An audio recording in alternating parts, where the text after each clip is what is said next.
Bonjour à tous, dans cette vidéo nous allons découvrir comment réaliser un tableau de signes pour un produit, une puissance ou un quotient. Alors tout d'abord rappelons-nous quelques règles élémentaires. Dans R, le produit de deux facteurs est strictement positif lorsque ces deux facteurs sont non nuls et de même signe. Le produit est strictement négatif lorsque les deux facteurs sont non nuls et de signe contraire. Et enfin, le produit est nul lorsqu'au moins un des deux facteurs est nul. De même, au niveau du quotient, le signe d'un quotient est strictement positif lorsque le numérateur et le dénominateur sont non nuls et de même signe, strictement négatif lorsque le numérateur et le dénominateur sont non nuls et de signes différents, nul lorsque le numérateur est nul et le dénominateur est non nul, et enfin, non défini lorsque le dénominateur est nul, étant donné que l'on ne peut pas diviser par 0. Nous considérons d'ailleurs dans cette vidéo que vous êtes déjà capable de réaliser un tableau de signes pour une expression du premier ou du deuxième degré. Si ce n'est pas le cas, je vous invite à regarder la vidéo intitulé Réaliser un tableau de signes, partie 1. Lançons-nous directement dans un exemple. Si l'on cherche à réaliser le tableau de signes de l'expression 5x-2 fois 2x² plus 5x-3, nous allons devoir tout d'abord indiquer dans la première ligne du tableau toutes les valeurs de la variable x pour lesquelles l'expression s'annule. Nous retrouvons donc la valeur qui annule l'expression 5x-2, à savoir 2 cinquièmes, et les deux valeurs qui annulent l'expression 2x² plus 5x-3, à savoir moins 3 et 1 demi. Je ne redétaillerai pas comment on obtient le tableau de signes de chacune des expressions puisque cela a été fait dans la vidéo précédente. Nous obtenons donc pour 5x-2 et pour 2x² plus 5x-3 le tableau de signes suivant. La question que l'on se pose dans cette vidéo est comment obtenir le signe pour le produit de ces deux expressions. Et c'est là que le rappel du début de la vidéo va nous être utile. Si l'on s'intéresse à la première colonne,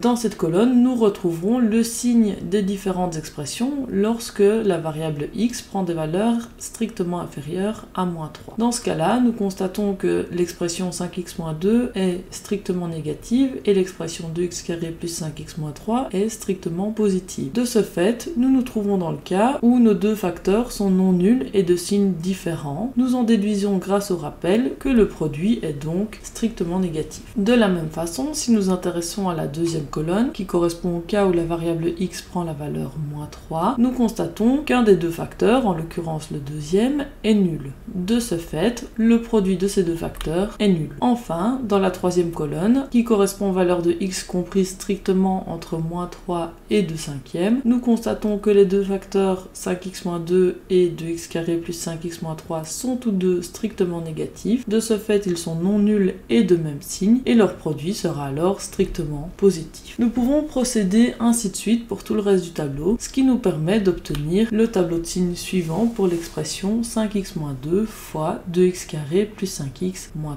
Lorsque vous construisez un tableau de signes, je vous invite à être minutieux et donc à bien construire une colonne pour chacune des valeurs de la variable qui annule l'expression et ensuite à consacrer une colonne entre chacune de ces valeurs ainsi qu'avant la première valeur et après la dernière. De même, je vous invite à bien aligner tous les signes qui sont dans la même colonne afin d'éviter de faire des erreurs. Passons directement à un second exemple. Ici, nous allons tenter de réaliser le tableau de signes des expressions 1-2x à la puissance 3 et 1-2x à la puissance 4. Si l'on suit le même schéma qu'à l'étape précédente, nous allons tout d'abord déterminer la valeur pour laquelle cette expression s'annule. On constate assez facilement qu'il s'agit de la valeur 1,5. Ensuite, nous devrions indiquer une ligne pour chacun des facteurs qui apparaît dans l'expression. Dans ce cas-ci, on constate que les seuls facteurs qui apparaissent dans l'expression sont les facteurs 1-2x. Dans le premier cas, il est nécessaire de l'indiquer du coup 3 fois dans le tableau de signes. Pour rappel, le tableau de signes de cette expression a été réalisé en détail dans la vidéo précédente. Nous sommes maintenant amenés à déterminer le tableau de signes pour l'expression 1-2x au cube. Et ici, la seule différence par rapport au cas précédent est que nous ne sommes pas en présence de 2 facteurs, mais 3 facteurs. Mais dans l'absolu, le raisonnement va être assez similaire. Ici, si l'on s'intéresse d'abord au produit des deux premiers facteurs, on constate que l'on multiplie deux expressions strictement positives, leur produit est donc strictement positif. Nous devons encore remultiplier cette expression avec l'expression 1-2x, qui est toujours positive dans le premier cas, nous obtenons donc un produit qui est strictement positif. Dans la deuxième colonne, lorsque x est égal à 1/2, on constate que ces facteurs sont nuls, et lorsque l'on multiplie 0 avec une autre expression, on obtient bien évidemment 0. Enfin, dans la dernière colonne, si l'on s'intéresse d'abord aux deux premières lignes du tableau, on multiplie deux expressions strictement négatives entre elles, on obtient donc un produit positif, mais que l'on doit encore multiplier avec la dernière expression 1-2x qui est strictement négative. De ce fait, on obtient comme produit une expression strictement négative. Bien évidemment, cela est assez redondant de devoir indiquer 3 fois la même ligne dans le tableau. Et on constate que si l'on cherche à déterminer le signe de l'expression 1-2x à la puissance 4, on va être amené à réécrire la même ligne 4 fois. Et ensuite, pour déterminer le signe de cette expression, nous pouvons grouper les lignes 2 par 2. Si l'on s'intéresse à la première colonne, dans chacun des cas de figure, nous multiplions deux expressions positives entre elles. De ce fait, le produit obtenu est positif. Si ensuite on remultiplie les deux produits obtenus entre eux, on obtient toujours un produit strictement positif.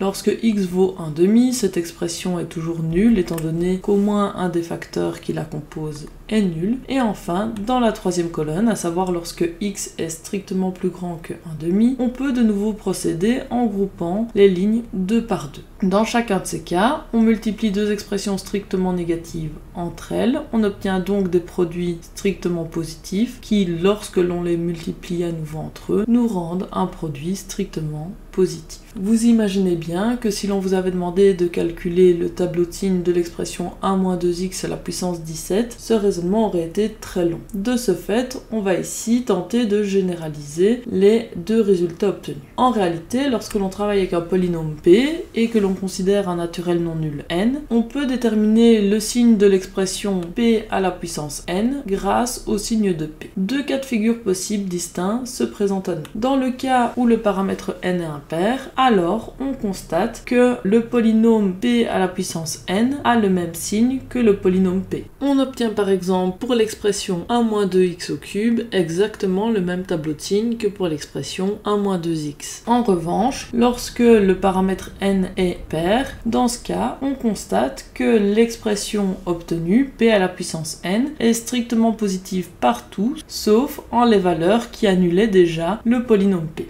Cela est en réalité lié au nombre de signes moins contenus dans chaque colonne. On constate que si ce nombre de signes est impair, alors le résultat du produit obtenu sera négatif strictement, tandis que si le nombre de signes moins contenus dans une colonne est pair, dans ce cas-là, le produit obtenu sera strictement positif. Passons maintenant à l'exemple suivant. Si l'on s'intéresse à ces expressions, on pourra assez facilement déterminer toutes les valeurs de la variable x pour lesquelles le numérateur ou le dénominateur s'annule, et on pourra construire séparément le tableau de signes du numérateur et du dénominateur. Ensuite, pour pouvoir déterminer le tableau de signes correspondant à ce quotient, nous devons nous rappeler les règles énoncées en début de vidéo. Si nous nous intéressons à la première colonne, nous constatons que le numérateur est strictement négatif et le dénominateur strictement positif. De ce fait, ils sont non nuls et de signes différents, leur quotient est donc strictement négatif. Lorsque la variable x prend la valeur moins 3/2, on constate que le numérateur est égal à 0, or le dénominateur est non nul, de ce fait le quotient est nul. Enfin, lorsque la variable x est comprise strictement entre moins 3/2 et 1/3, le numérateur et le dénominateur sont non nuls et de même signe, de ce fait leur produit est strictement positif.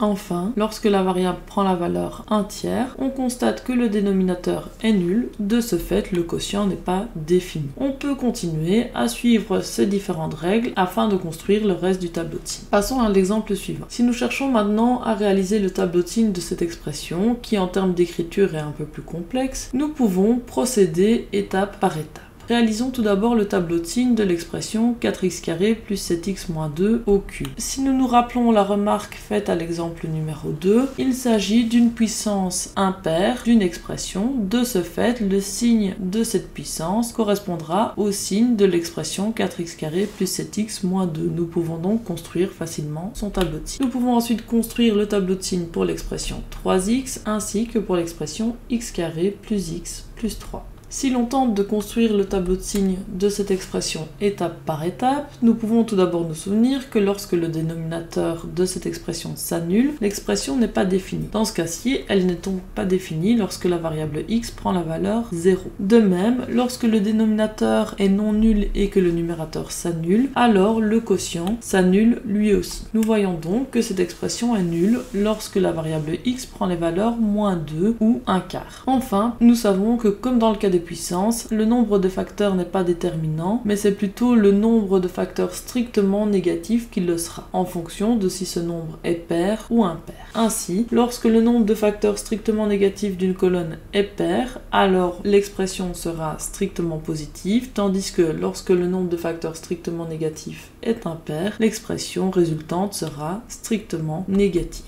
Nous pouvons donc compléter le tableau comme suit. Voilà pour ce 4e exemple. Je vous laisse donc avec quelques exercices proposés ainsi que leurs solutions. Bon travail à tous!